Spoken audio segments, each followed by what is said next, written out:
On the other side of the world, in the Pacific, Commodore George Dewey received orders to seek the Spanish fleet and capture or destroy it.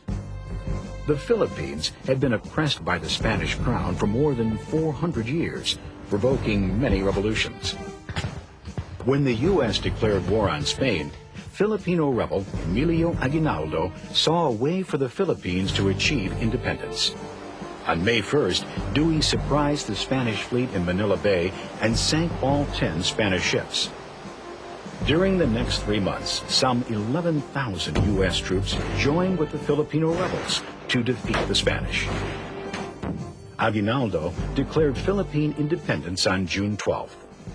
With the Philippines seemingly under control, U.S. troops moved on to capture Guam. Meanwhile, back in the Caribbean, the 9th Cavalry, a unit of African-American soldiers, arrived in Cuba.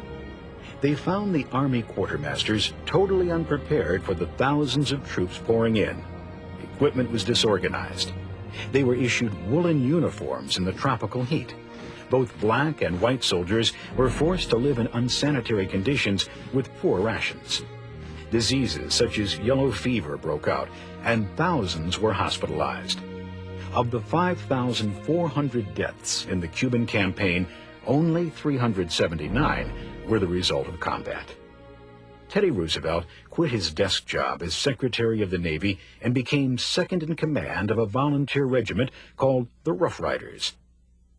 They were a motley crew of some 1,200 men, including socially prominent, cowboys, musicians, and clerks. In a critical battle, Teddy Roosevelt led the Rough Riders on a charge up Kettle Hill. They came under heavy fire, but were aided by the 2 regiments of African-American soldiers. They sacked Kettle Hill, but at great cost. What a sight was presented as I recrossed the flat in front of San Juan.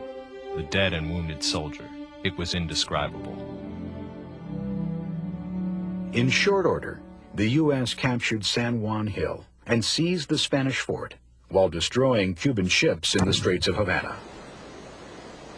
With the situation in hand in Cuba and the Pacific, the U.S. now turned 18,000 troops and a naval escort on another Spanish colony in the Caribbean, Puerto Rico. They landed at Guanica Bay, but before they could reach the capital city, Spain agreed to sign a peace treaty with the United States, putting an end to all military hostilities. The war was over in just 4 months. The truce with Spain was signed on August 12, 1898. It was a splendid little war, commented soon-to-be Secretary of State John Hay.